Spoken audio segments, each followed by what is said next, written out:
शब्बीर ने वजीराबाद और गुजरावाला में बच्चों के अगवा के 2 वाकयात देखे हैं। एक वाकया वजीराबाद के अस्पताल में पेश आया।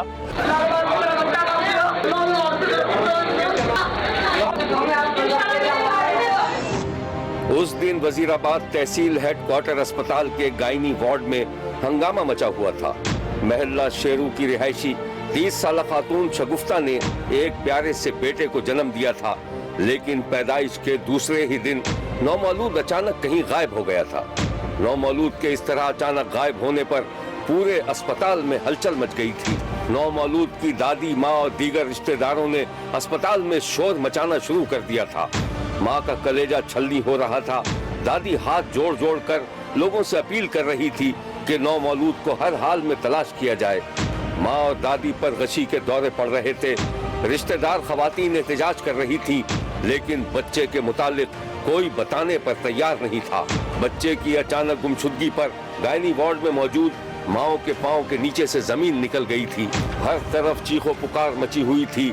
अस्पताल वाले अपनी सफाइयां पेश कर रहे थे। कभी भी बच्चा डिलीवर होने के बाद बगैर शनाख्ती कार्ड के किसी भी रीजन को नहीं देते, गुरसा को देते हैं। बच्चा हमने गुरसा के हवाले कर दिया हुआ था, गुरसा के पास था।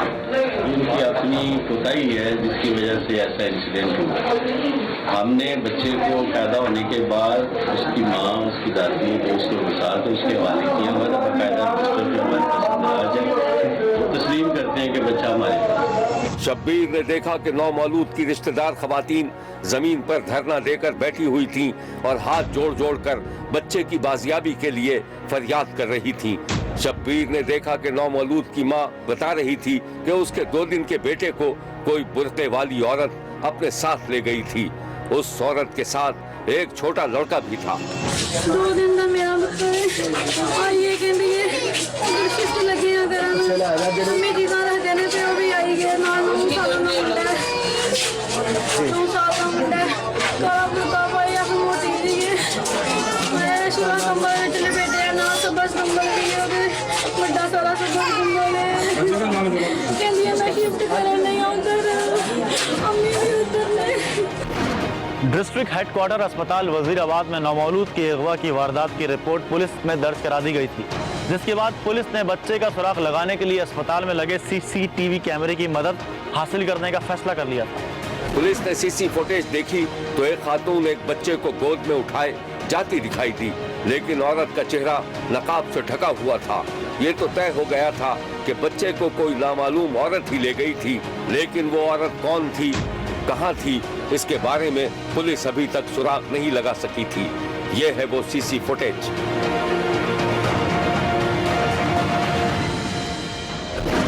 पुलिस ने नौमौलूद की तलाश की कोशिशें जारी रखी।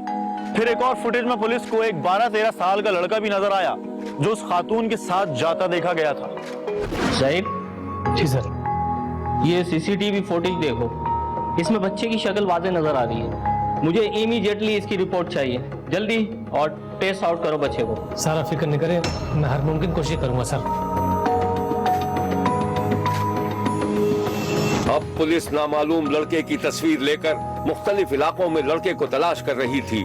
शब्बीर ने देखा कि एक एहलकार गली में खेलते हुए कुछ बच्चों से पूछगछ के लिए पहुंचा, तो बच्चों ने तस्वीर देखकर नामालूम लड़के को पहचानने से इनकार कर दिया। पुलिस एहलकार आगे बढ़ गया।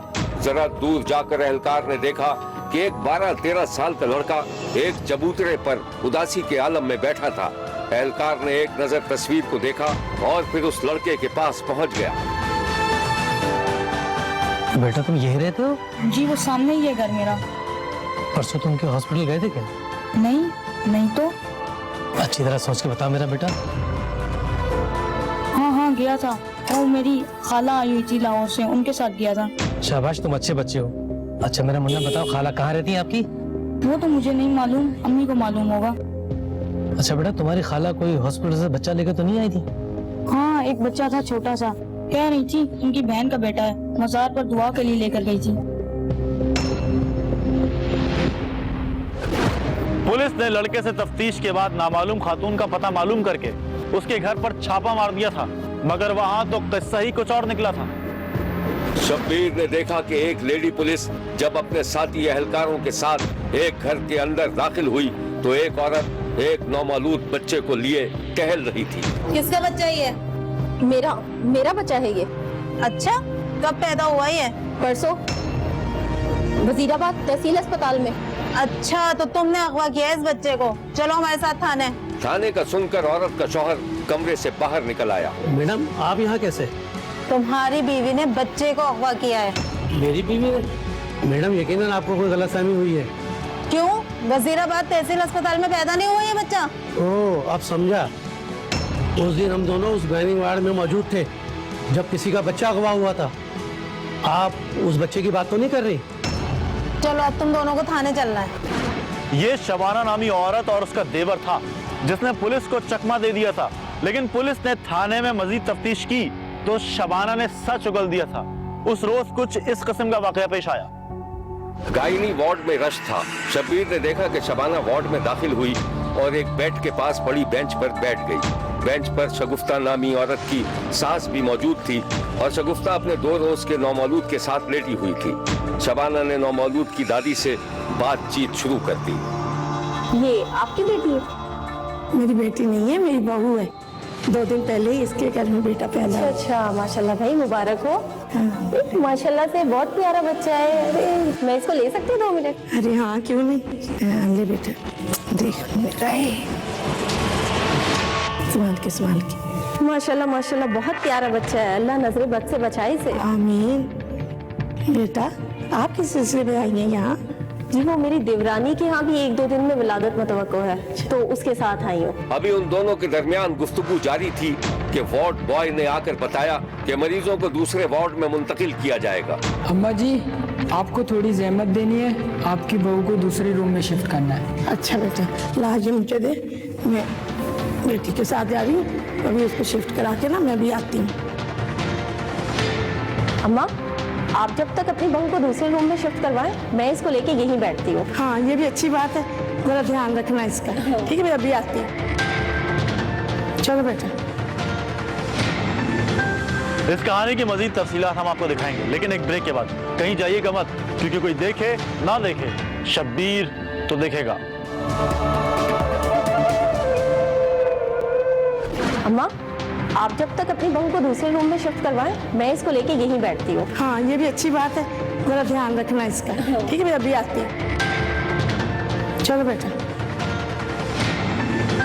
वार्ड बॉय स्ट्रेचर पर नौमौलूद की मां को साथ ले गया। जैसे ही वो नजरों से ओझल हुई, शबाना ने बच्चे को बुरखे में छुपाया और खामोशी से बाहर निकल गई। सास थोड़ी देर में वापस आई तो बच्चे और शबाना को ना पाकर उसके हाथ पांव फूल गए और उसने अस्पताल को सर पर उठा लिया। ये है वो मनाजिर।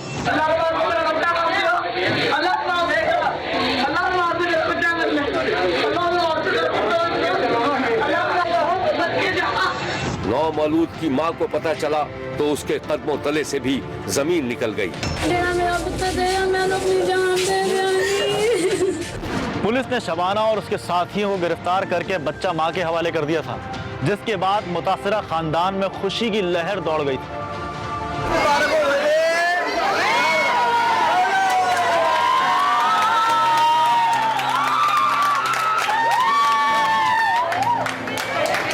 माँ बार बार अपने बच्चे को चूम रही थी और नौमौलूद आंखें नीचे माँ की गोद में था।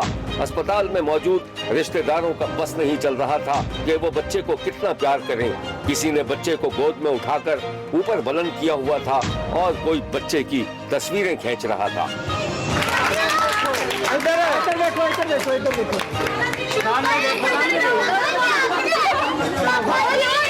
बाप ने अपने बिछड़े हुए नौमौलूद को गोद में लिया तो अस्पताल तालियों से गूंजने लगा।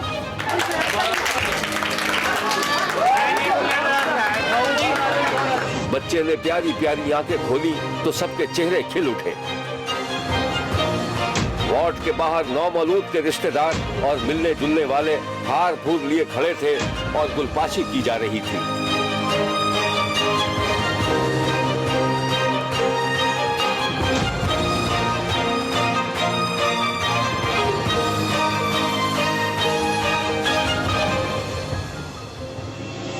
छोटू मियाँ शायद अपने वालेहाना इस्तकबाल पर उलझ रहे थे, जब ही थोड़ी थोड़ी देर में मासूमाना एहतजाज भी कर रहे थे।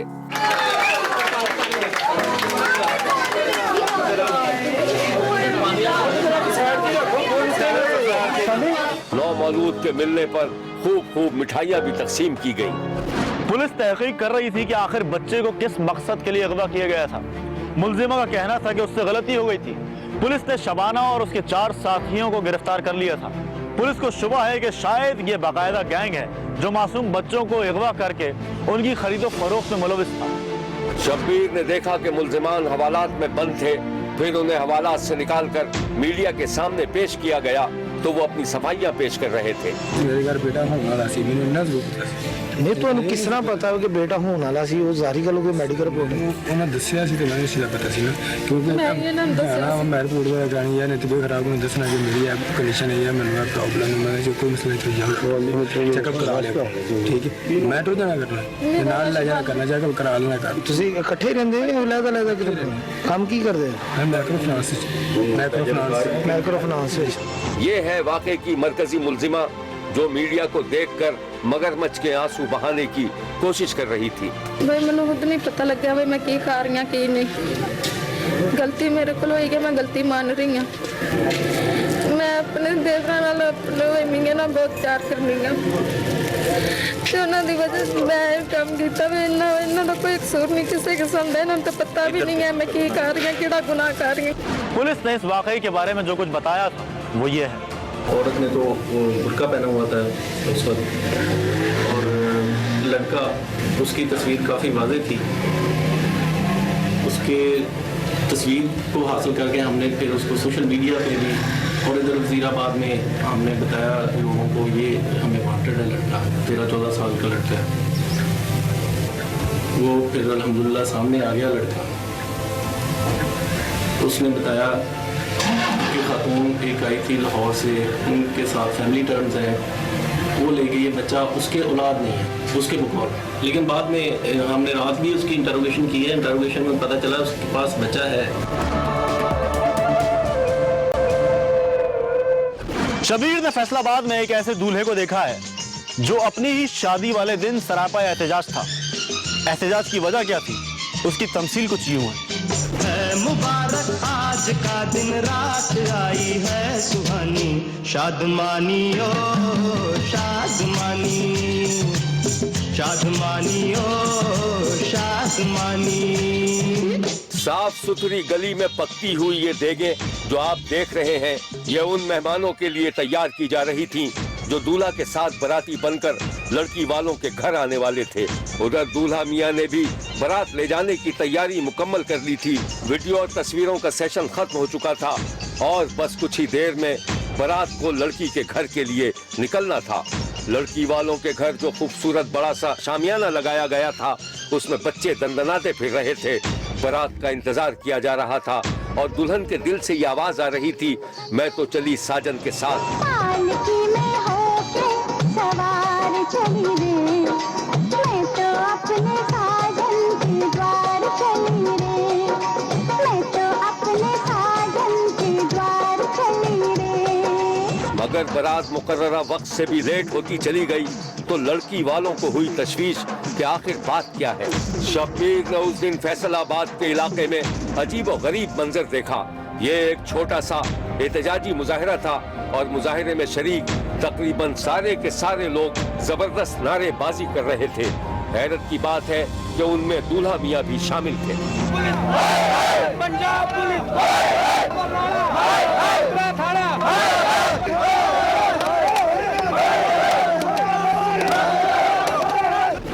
यानी ऐन बारात वाले दिन दूल्हा सड़कों पर एहतजाज करने के लिए निकल आया। शादी के बाद एहतजाज का हक यूं तो हर दूल्हा को दिया जा सकता है, लेकिन अभी शहर बसा नहीं कि उचक्के आ गए वाली बात हो गई। शब्बीर को ख्याल गुजरा कि शायद लड़की वालों ने दूल्हा के साथ धोखेबाजी की थी, जिस पर दूल्हा बारातियों को सड़कों पर ले आया, लेकिन मामला तो कुछ और ही निकला।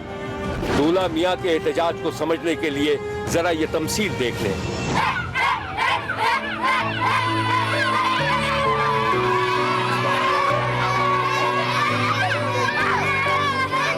बारात से सिर्फ एक रात पहले दूल्हा मियां शाहिद के घर में खूब रौनक थी। हर तरफ धमा चौकड़ी मची हुई थी। घर पर कुमकुमे रोशन थे। दूल्हा अपने दोस्तों के साथ गपशप कर रहा था कि इस दौरान दो पुलिस एहलकार अपने मखसूस अंदाज में दूल्हा के पास वारी हो गए।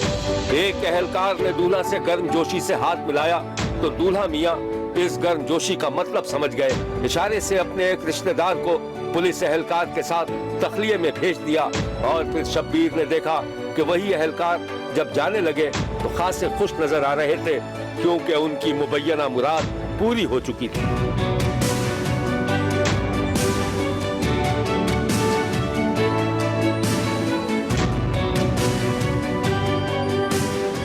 दूल्हा शाहिद को घर के बाहर आतिशबाजी की इजाजत मिल गई थी और जाहिर है कि ये इजाजतनामा पुलिस वालों ने मुफ्त में नहीं दिया था। आप खुद ही सोचे कि इस जमाने में फोकट में कोई काम होता है।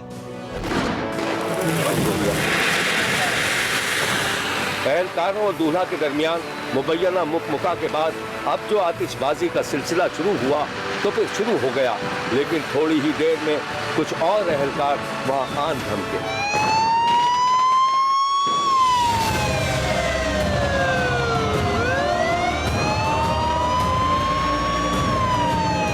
हाँ भाई, दूल्हे मियाँ परमिट लिया था तूने? परमिट? सर वो आपके पेटीबंद भाई आए थे, उन्होंने कहा था कि अब थाने से कोई भी नहीं आएगा। वाह भाई वाह, बहुत खूब। जरा इसे तो बुलाना। उसको? हाँ इसे भी। हाँ दोनों तीनों इधर आ जाओ। हाँ भाई आओ, तू भी आओ। भाईजान तुम लोगों को चलना पड़ेगा थाने, आतिशबाजी गैर कानूनी जुर्म में। सर आप मेरी बात तो सुने। नहीं बस चलो चलो। आप बात तो सर अब तो आप समझ ही गए होंगे कि दूल्हा मियां बारातियों के साथ एहतजाज क्यों कर रहे थे।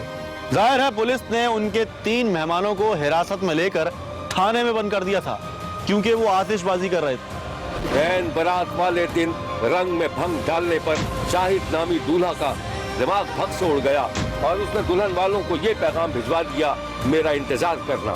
दुल्हन वाले खाने की तैयार देगों के साथ बारात का इंतजार करते रहे और बाराती पुलिस के मुबैयना जुल्म पर उनकी ऐसी तैसी करते रहे। ये है वो मनाजिर।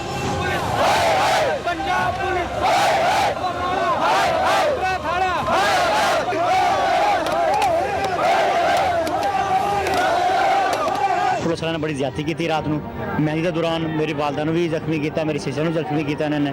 इस करके मैं एहतजाज कर रहा इतने। जिन्नी देर मैंने इंसाफ नहीं मिलेगा मैं इतने नहीं जावांगा। मेरे नाल सारे मेरे दोस्त भी आए हैं, बराती भी सारे इतने आए हैं। एक दिन पहले इन्होंने हमसे रिश्वत मांगी, आप आतिशबाजी वगैरह जो भी करना प्रोग्राम कर लिया, हम आपसे कोई तावन करेंगे तमाम। मगर जब हम करने लगे तो ये आए और हमसे आप कोई काम ना करें, आपकी काल चल गई है। मेहंदी आन के ना पुलिस वाले ने साड़ी खराब की, साडे लड़की वाले इंतजार करन दा ते साडी ते कोई भी नहीं फरियाद साडी सुनन दिया। हुक्काम वालों को खबर पहुंची तो उन्होंने मामला संभाल लिए। हिरासत में लिए गए बारातियों को रिहा कर दिया, जिसके बाद फैसलाबाद के इलाके से ताल्लुक रखने वाले दूल्हे मियां अपनी दुल्हन को रुखसत करवा ले आए थे। शब्बीर को मालूम हुआ है जिस एहलकार ने आतिशबाजी की इजाजत देने के लिए मुबैयना ताउन फीस वसूल की थी, उसने जज्बे खैर सगाली के तहत जब दूल्हा मियां सजी सजाई कार से दुल्हन को लेकर घर के दरवाजे पर उतरे तो उस एहलकार ने वो ताउन फीस एक लिफाफे में रखकर दूल्हा मियां को सलामी के तौर पर दे दी और दूल्हा मियां को एक बस्ता बेकिस्म का सलूट मारकर रवाना हो गया। और फिर शब्बीर के कानों में वही गीत गूंजने लगा, पालकी पे हो के सवार, पालकी में होके सवार चली रे, मैं तो अपने साजन के द्वार चली रे, मैं तो अपने साजन के द्वार चली रे। देखते रहिए क्योंकि कोई देखे न देखे शब्बीर तो देखे। जीजा वतनी के गरीब माँ बाप खून के सरतान में मुब्तला बेटी की जिंदगी बचाने की कोशिश कर रहे थे कि इस दौरान उन्हें एक और इम्तिहान से गुजरना पड़ा। आप भी देखिए। मोहम्मद अनवर की बीवी अपने 2 साला बेटे को सीने से लगाए आंसू बहा रही थी। अनवर भी सर झुकाए बेबसी की तस्वीर बना हुआ था। वो बीवी को बार बार दिलासा देने की कोशिश करता, लेकिन खुद उसके ज़ब्त का बंधन टूट जाता था। दोनों को अपनी 2 साला बेटी याद आ रही थी। मोहम्मद अनवर को वो दिन याद आ गया था जब वो होटल में खाना पका रहा था कि इस दौरान उसकी बीवी इंतहाई परेशानी के आलम में अपनी बेटी को गोद में लेकर उसके पास पहुंची थी। बेटी बेहोश थी और मां ने उसका चेहरा दोपट्टे से ढांप रखा था। बीवी और बेटी को देखते ही अनवर को अंदाजा हो गया कि मामलात ठीक नहीं थे और बीवी को एक तरफ ले जाकर उससे कुछ पूछने लगा था। अरे क्या हुआ इसे? ये कुछ बोल क्यों नहीं रही? इसकी सुबह से तबीयत इतनी खराब है, सुबह से नहीं बोल रही। तो जल्दी कर, चल मेरे साथ डॉक्टर के पास। चल, अच्छा अच्छा तू ठहर, मैं जरा सेठ से बात करके आता हूँ। जल्दी आना, जल्दी आ। हाँ सेठ, पैसे तो चाहिए ही होंगे ना?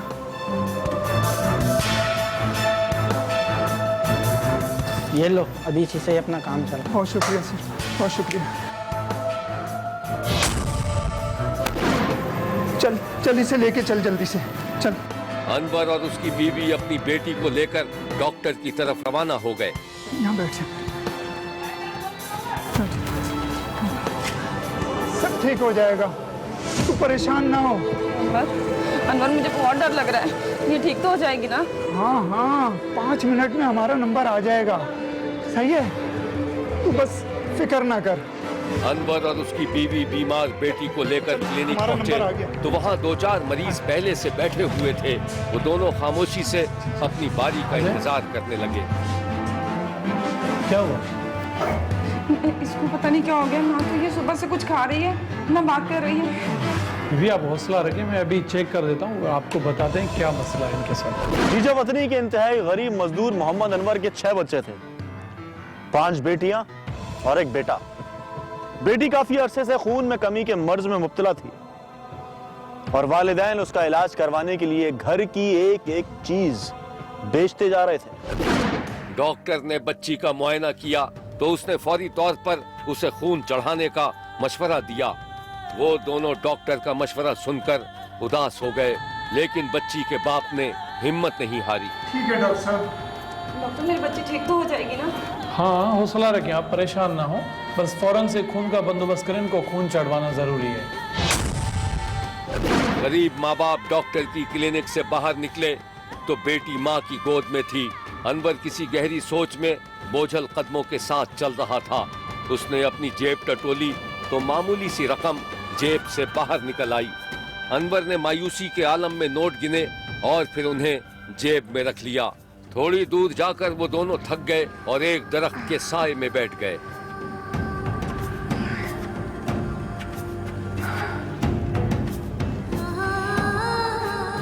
अनवर, अब क्या होगा? तू फिक्र ना कर, खून का बंदोबस्त हो जाएगा। अच्छा चल उठ उठ, तू इसको घर लेके जा, मैं अभी कुछ बंदोबस्त करके आता हूँ।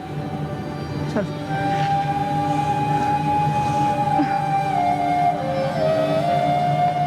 मोहम्मद अनवर ने अपनी बेटी के इलाज के लिए अपनी सारी जमा पूंजी, यहां तक कि अपने घर के बर्तन भी बेच दिए थे, लेकिन बेटी का इलाज इतना महंगा था कि उसके बस की बात नहीं थी। यहां तक कि एक दिन उसने अपना खून भी बेच दिया ताकि अपनी बेटी को खून दे सके।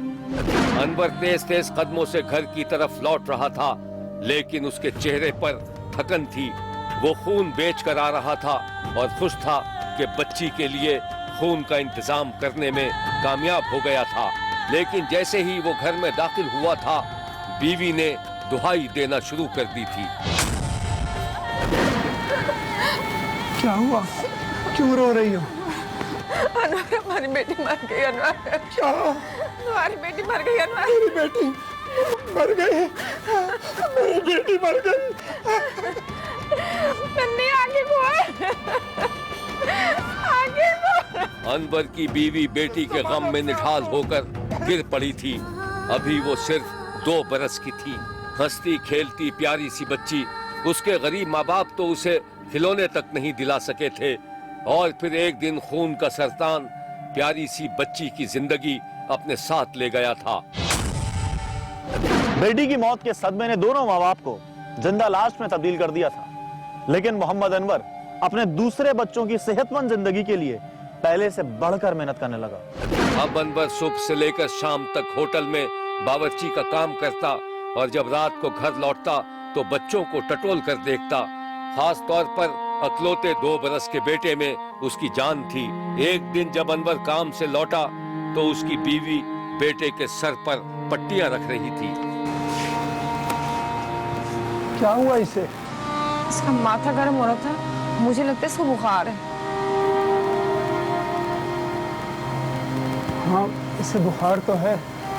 चलो सुबह किसी अच्छे से डॉक्टर को दिखा देंगे। नहीं अनवर, इसको सुबह पीर बाबा को दिखाएंगे। मुझे लगता है इसको किसी ने कुछ कर दिया है। अरे तुम तो वैसे ही वहम करती हो।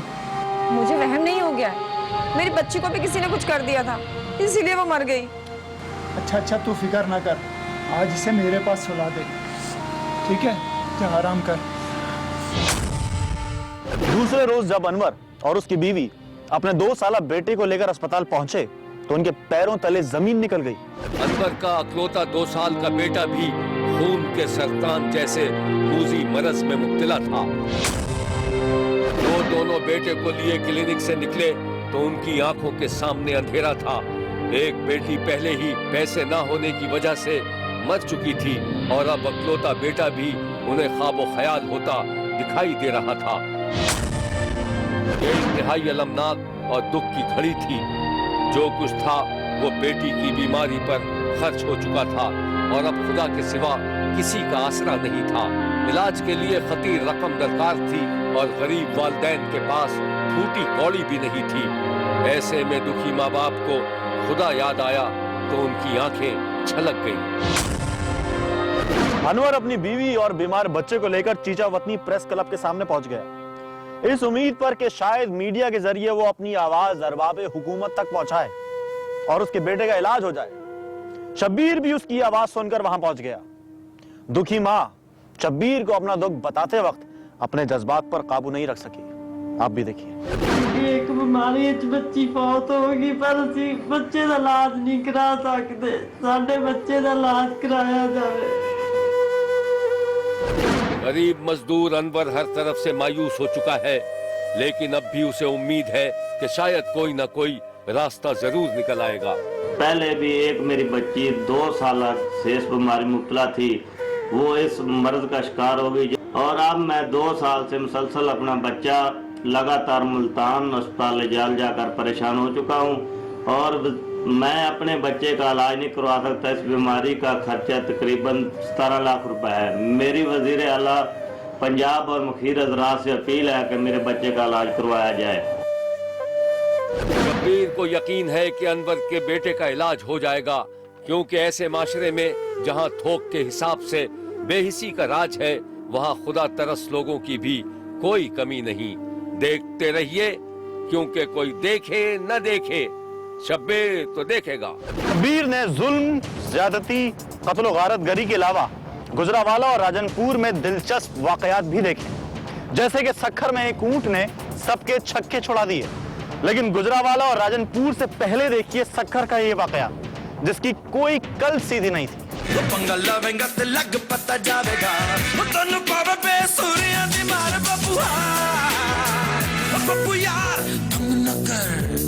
सखर में एक ऊंट का ऐसा माथा घूमा कि वो शहर की सड़कों पर घूमने लगा। पहले तो उस ऊंट ने आहिस्ता आहिस्ता चलकर इधर उधर का जायजा लिया और उसके बाद फुल स्पीड से दौड़ने लगा।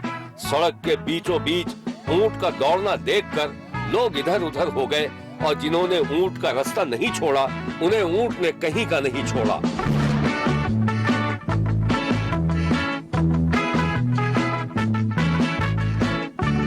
बिखरे हुए ऊंट को देखने के लिए एक खिलकत जमा हो गई और उनमें से बाज माहिरीन ऊंट की अदाओं पर तबसरा करने लगे। जैसे पानी में एक जहाज होता है ना, पानी वाला, इस तरह से उड़ता आ रहा था तो मैंने बच्चों को दूर किया, फिर ये इधर ही मिलिट्री रोड की साइड भाग रहा था, तो बहुत ही अफरा तफरी का माहौल था यहाँ पे। घंटा घर से आया है, गाड़ियों के शीशे विशे भी तोड़े हैं, सारे डर रहे हैं इससे, फिर जो इनको पकड़ा है हम सारे सामने आए। ऊंट में दौड़ने के दौरान न सिर्फ एक मोटरसाइकिल को लात मारकर गिरा दिया, बल्कि 2 अफराद को भी जख्मी कर दिया था। सखर के शहरियों को पहली दफा इस मकूले पर यकीन आया होगा कि ऊंट की कोई कल सीधी नहीं होती।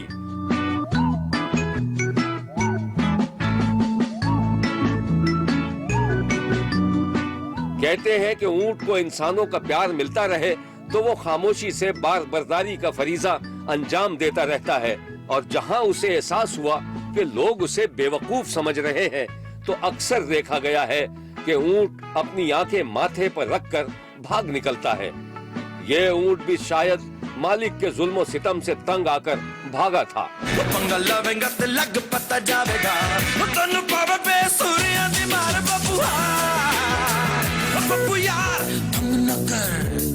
मगर इंसान तो फिर इंसान है, वो भी कहाँ हार मानने वाला। बहुत सोच विचार के बाद ऊंट को काबू करने के लिए रस्सियां लाई गईं और लोग इबरत की तरह ऊंट को पकड़ने के लिए हाथ पांव मारने लगे। ऊंट पर ऐसे रस्सियां फेंकी जा रही थी जैसे कोई सितारों पर कमन डाल रहा हो। ये रस्सियां भी बिफरे हुए ऊंट का कुछ नहीं बिगाड़ सकी, बल्कि ऊंट को इंसानों की इस हरकत पर मजीद गुस्सा आ गया और उसने मसालेहत के लिए लाए गए एक ऊंट पर अपना गुस्सा निकाल दिया।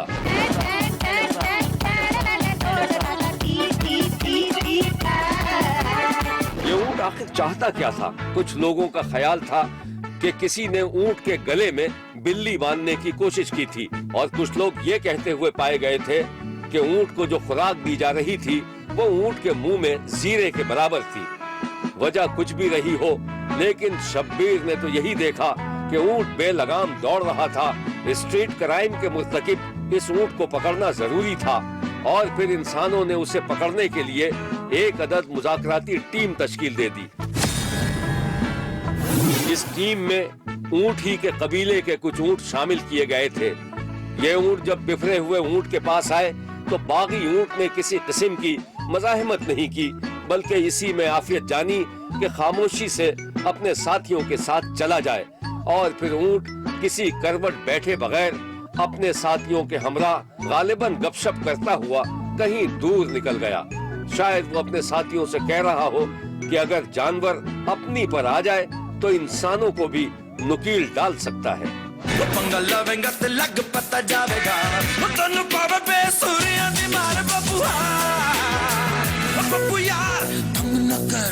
शब्बीर का कहना यह है कि वो देख रहा है और मुसलसल देखता रहेगा।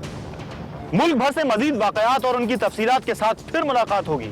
देखना ना भूलिएगा, क्योंकि कोई देखे ना देखे, शब्बीर तो देखेगा।